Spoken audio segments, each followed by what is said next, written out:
Welcome to the Sober and Happy podcast, where we talk about all things recovery related, how to navigate the challenges that we'll face along the way on our journey towards our best lives, and how we could go from living a life of simply just being sober to a life where we're both sober and happy. Today we're discussing a topic that doesn't get nearly enough attention, burnout, and its impact on our sobriety. Burnout isn't just feeling tired or having a bad week. It's a state of emotional, physical, and mental exhaustion that, if left unchecked, can put everything we've worked for in recovery at risk. We'll talk about what burnout is, why it shows up in recovery, and most importantly, how to recover from it and prevent it in the future. Whether you're early in sobriety or have been walking this path for a while, burnout could sneak in and cause havoc if you're not paying attention. So buckle up. This is going to be a great episode.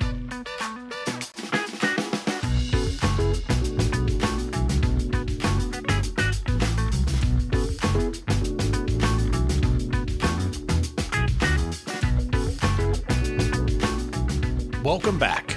Burnout. It's one of those things that doesn't just show up in one area of our life. It seeps into everything. Your energy is drained, your motivation disappears, and even the things that you used to enjoy can start to feel like a burden. In sobriety, burnout can be particularly dangerous because it could weaken our mental and emotional defenses, leaving us vulnerable to old habits. But let's start with the basics. What is burnout, and how do we know when we're experiencing it? Burnout is more than just being tired after a long day. It's more serious than dealing with a stressful situation that pops up in our lives. It's a chronic state of exhaustion that comes from prolonged stress or overexertion. The difference between everyday stress and burnout is like the difference between running a sprint and a marathon.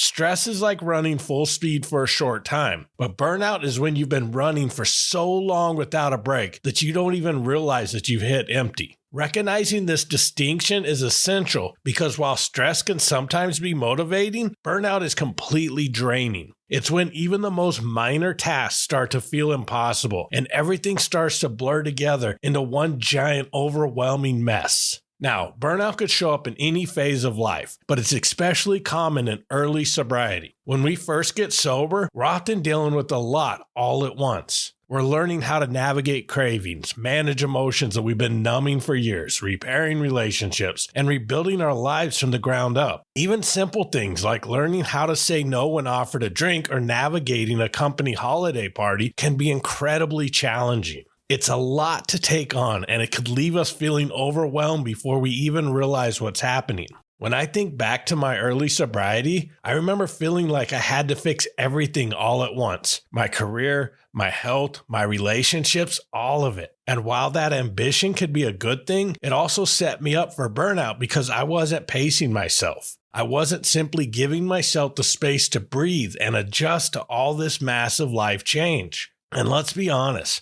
Overcommitting is a trap that many of us fall into in recovery. We want to do it all, attend every meeting, help everyone who reaches out, rebuild every part of our life, and somehow keep it all together at the same time. It's easy to think that the more we do, the better our recovery will be. To make matters worse, committing entirely to a life dedicated to recovery is often encouraged in many recovery groups. When I got out of rehab and started going to Alcoholics Anonymous, I was quickly told what was expected of me if I wanted to stay sober. Go to 90 meetings in 90 days, get a sponsor, call him daily and meet with him regularly, get a list of other numbers and call them all daily, get a service commitment. And then the kicker, I was told that I shouldn't say no to AA. If I am asked to be of service, that I should say yes. Now, I know that not all these practices are preached in every AA room, but they are standard within the rooms as a whole, and they definitely were what I was told when I showed up.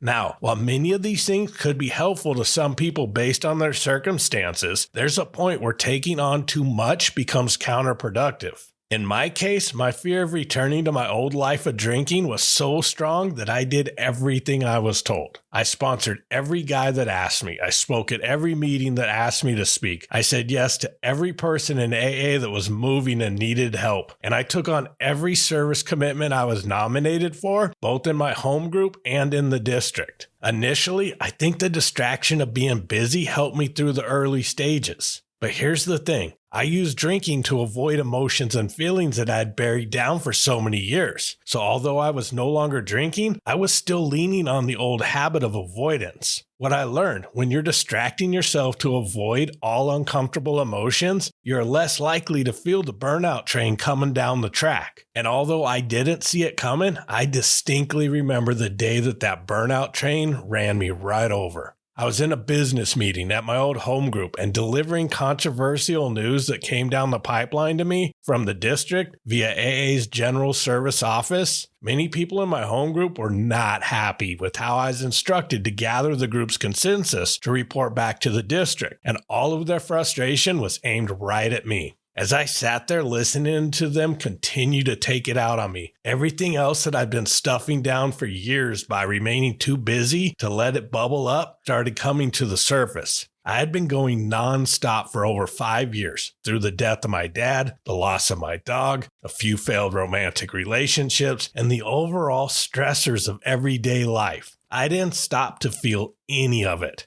And as I sat in that business meeting, all those emotions started to surface and I just shut down. I didn't know it then, but it was a classic case of burnout. At that moment, I checked out emotionally. I was done. So how do we know when we're heading towards burnout? It's not always obvious, but there are a few signs to look out for. You might feel constantly exhausted even after resting. Maybe you're emotionally detached or find it hard to concentrate. Or maybe the things that used to excite you in recovery, like connecting with others or celebrating milestones, lose their excitement or even start to feel like a burden. I've noticed in my own life that irritability is often the first warning sign. If I'm snapping at people or feeling resentful about things that wouldn't normally bother me, it's usually a sign that I need to step back and reassess. Here's why burnout is such a big deal in recovery. It lowers our defenses. When we are burned out, we're more likely to fall back into old habits because we don't have the energy to cope with stress in healthy ways. Then, when the distractions that led us to burnout no longer work, alcohol and other substances could start to feel like an easy escape again. This is why it's so essential to address burnout early. It's not just about feeling better, it's about protecting our sobriety. If you're already feeling burned out, the first step is to give yourself permission to rest. And I don't just mean taking a day off. I mean really prioritizing rest and recovery. This might mean saying no to things you usually say yes to or stepping back from certain responsibilities. The next step is reconnecting with joy. What's something that genuinely makes you happy? Maybe it's reading a book, going for a walk, or spending time with someone who lifts you up. These small moments of joy can be incredibly healing. These activities can be small and completely unproductive too. While recovering from a recent burnout in my life, I was given a Lego set for my birthday. I haven't played with Lego since I was a kid, but let me tell you, when I was a kid, I loved Legos. I could sit in my room by myself for hours just building.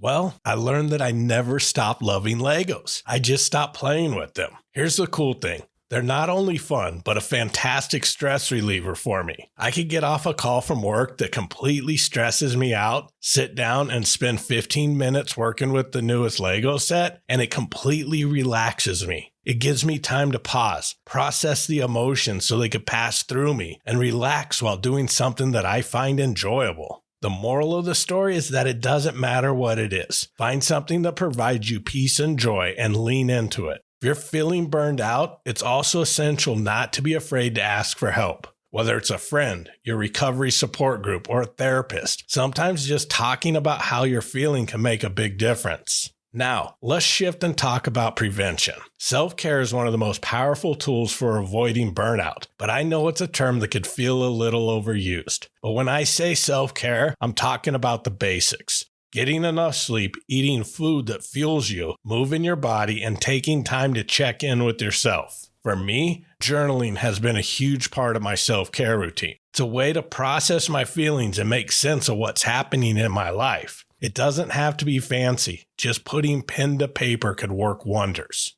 Finally, one of the most important things that we could do to prevent burnout is reevaluating our priorities regularly. Ask yourself, what truly matters to me right now? Am I spending my time and energy on things that align with my values? And where do I need to start to set boundaries? Sometimes the best thing we could do for ourselves is to let go of the things that no longer serve us. It's not about giving up. It's about making space for what truly matters. We are all going to face burnout at some point, but it doesn't have to derail your recovery. By recognizing the signs, addressing them early on, and prioritizing self-care, you can not only recover from burnout, but also prevent it in the future. So here's my challenge for you this week. Take some time to reflect on your energy levels. Are you feeling burned out? And if so, what's one small step you could take to start feeling more like your regular self again? Thank you for listening to this episode, and I hope you're enjoying the podcast. If you are, please do me a favor, grab your phone and text one person who you think might benefit from listening to it. That would mean the world to me. New episodes come out each Friday, so I look forward to connecting with you next week. And as always, thank you so much for listening and keep living sober and happy.